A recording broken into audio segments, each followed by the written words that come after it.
अस्सलाम वालेकुम guys, welcome back to another YouTube video. आपका भाई असद आपकी खिदमत में हाजिर है। सबसे पहले तो माजरत, काफ़ी अरसा हो गया वीडियोस नहीं आ पा रही। कुछ मसरूफियत हैं, लेकिन मुझे पता है आप लोगों से कोई फ़र्क नहीं पड़ता सही है कि मैं क्या कर रहा हूँ, कैसा हूँ, उसको छोड़ दो। मुद्दे पे आता है डायरेक्टली। मुद्दा ये है कि भाई हमारे पास अब वीज़ा फ़ाइल जो है उनको हमने सबमिशन का टाइम आ गया है for Italy student visa. Numerous times I have told you guys कि भाई वीज़ा फ़ाइल कैसी होनी चाहिए, क्या पॉइंट्स हैं। तो सबसे पहले तो अगर आप लोगों के वीज़ाज़ लग गए हैं तो भाई आप लोगों को दिल से मुबारकबाद। बहुत कोशिश की, बहुत मेहनत की कि उन पॉइंट्स को मिनिमाइज़ किया जा सके जिसकी वजह से आपका वीज़ा जो है वो रिजेक्ट हो। और अल्हम्दुलिल्लाह चलो वीज़ा लग गया तो मेरी तरफ से आप लोगों को बहुत बहुत मुबारकबाद। वीज़ा नहीं लगा तो फिर क्या करना? देखो, नॉर्मली आपको रिजेक्शन मैं काफ़ी दफ़ा बता चुका हूँ कि दो जगहों पे आएगी।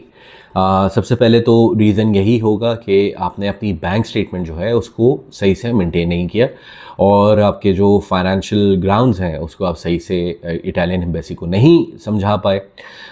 या तो अपने पैसे किसी से लेकर डाले या आपने अरेंज किए और उसके बाद आपने वीज़ा फ़ाइल जाके जमा करवा दी, तो उसमें तो कुछ भी नहीं हो सकता। बट ऐसा भी है कि आपके फंड्स जस्टिफाइड थे, आपके फंड्स अपने थे, टैक्स रिटर्न्स में थे, सारी चीज़ें आपके पास थी, बट स्टिल उनको शायद समझ में नहीं आई जिसकी वजह से उन्होंने आपका वीज़ा या तो रिजेक्ट कर दिया या रिजेक्ट हो जाएगा। तो हमने आज ये बात करनी है कि भाई अगर वीज़ा हमारा रिजेक्ट होता है तो हमने उसको डील कैसे करना है और दिल छोटा नहीं करना, हिम्मत नहीं हारनी। और because student visa is the cheapest way to have immigration out of Pakistan. ठीक है, तो बात कर लेते हैं आज रिजेक्शन पॉइंट्स की। पहले भी काफ़ी दफ़ा बता चुका हूँ। तो 3 ऐसे मेन रीजंस हैं जिसकी वजह से आपका वीज़ा या तो रिजेक्ट होगा या हो सकता है या हो गया है। ठीक है, तो सबसे पहले तो यार आ गई बैंक स्टेटमेंट की बात। फाइनेंशियल ग्राउंड्स अगर आपके स्ट्रॉन्ग नहीं थे, काफ़ी दफ़ा बताया मैंने कि अगर आपकी बैंक स्टेटमेंट स्ट्रॉन्ग नहीं थी, 6 महीने की नहीं थी, टैक्स रिटर्न्स में वो अमाउंट नहीं आ रही जो बैंक अकाउंट में थी, ज़्यादा हो कोई मसला नहीं, कम नहीं होनी चाहिए। फॉर एग्ज़ाम्पल आपके टैक्स रिटर्न्स आ रहे हैं 5 लाख रुपए के और आपकी बैंक स्टेटमेंट थी कहीं 3 मिलियन की, तो वो जस्टिफाई नहीं होती। हाँ, आपकी बैंक स्टेटमेंट, आपके टैक्स रिटर्न्स अमाउंट आ रहे हैं 1 करोड़ रुपए के, लेकिन आपकी बैंक स्टेटमेंट 3 मिलियन की, 4 मिलियन की हो, कोई फ़र्क नहीं पड़ता, बिल्कुल ठीक है। तीसरा सिनेरियो ये भी आ जाता है टैक्स रिटर्न्स में कि भाई आपकी बैंक स्टेटमेंट जो है वो 5 मिलियन की हो और टैक्स रिटर्न्स में भी 5 लाख का अमाउंट नेट एसेट में आ रहा हो, कैश में आ रहा हो, एसेट में आ रहा हो, तो वो फिर उसकी जस्टिफिकेशन बनाना थोड़ा सा आसान हो जाएगा आपके लिए।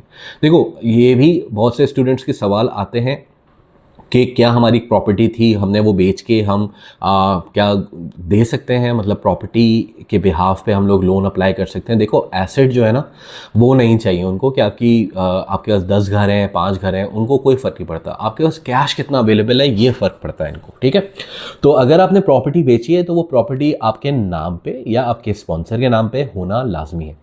अगर प्रॉपर्टी आपके नाम पे थी, बीइंग ए स्टूडेंट, आपने वो प्लॉट बेचा, तो आपका टैक्स रिटर्न्स में वो प्रॉपर्टी आनी चाहिए और उसका इंतकाल की, उसके अंदर वो चीज़ जो है कि भाई हमने प्रॉपर्टी बेच के अपने बैंक स्टेटमेंट मेंटेन किए, तो ये आनी चाहिए। ठीक है, मेक श्योर कि ये चीज़ें बहुत ज़रूरी होती है।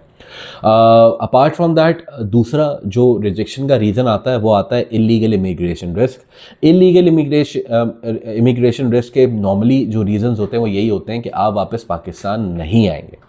तो ठीक है, हम सबको पता है कि आप नहीं आएंगे पाकिस्तान वापस, तो उसको काउंटर भी करना चाहिए ना आपको। आप काउंटर कैसे कर सकते हैं? मैंने काफ़ी दफ़ा बताया, दोबारा बताते हैं, दोबारा रिवाइज करते हैं इस चीज़ को कि आप अगर यहाँ कहीं काम कर रहे हैं, आप एम्प्लॉयड हैं, तो आप वहाँ से एक जॉब लेटर ले लें और उनको बताएं कि भाई मैं वापस आके इस कंपनी में अनपेड लीव मुझे ये कंपनी दे रही है। हर कंपनी ये ऑप्शन नहीं देती। जहाँ पे आप काम कर रहे हैं उनसे अगर आप एक लेटर ले लें कि भाई आप जब काम ख़त्म करते हैं तो आप वापस, इंशाल्लाह वापस हम आपको रखने के लिए तैयार हैं, because you will be having a solid degree और सारी चीज़ें, तो वो एक अच्छा पॉजिटिव पॉइंट हो जाता है। But this kind of service is not available for everyone. ठीक है। You need to make sure कि यार ये हर जगह नहीं होता। तो आप इसको मज़ीद काउंटर इस तरह कर सकते हैं कि आप या तो बड़े बेटे होंगे या आप छोटे बेटे होंगे, आपकी फैमिली रिस्पॉन्सिबिलिटी है, आप उनको इस चीज़ से अपने एफर्ट्स ही उसके अंदर अटैच करना है, अपनी फैमिली का बैकग्राउंड देना है। आपने बताना है कि भाई या तो आपके वालिद साहब ओल्ड हैं, आप सिर्फ पढ़ने के लिए बाहर जा रहे हैं। अक्सर ये वाला पॉइंट स्किप हो जाता है कवर लेटर के अंदर।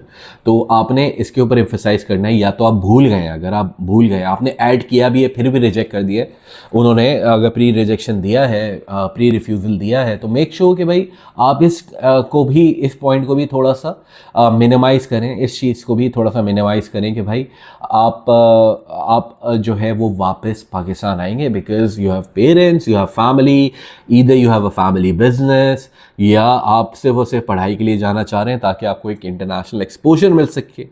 You don't need to have this kind of, उनको ये चीज़ की आपने कभी भी इंट्यूशन नहीं देनी या उनको एक आइडिया नहीं देना that you are going for permanent settlement, because आपका जो वीज़ा लगता है वो साल का 2 साल का, आपकी जब तक डिग्री वैलिड है तब तक का वीज़ा लगेगा और वो उसके बाद आपको वापस आना पड़ेगा। क्या यहाँ पे सेटलमेंट के प्लान्स नहीं होते? होते हैं, बिल्कुल होते हैं। आप जाते हैं, पहले आपको एक फ्री लुक पीरियड दिया जाता है कि भाई जॉब ढूंढ लो। हालांकि इटालियन गवर्नमेंट आपको बोलती है कि आपके पास अपॉर्चुनिटी है कि आप वहाँ पे रह सकते हैं, जॉब ढूंढ सकते हैं, अगर जॉब मिल जाए तो रह सकते हैं।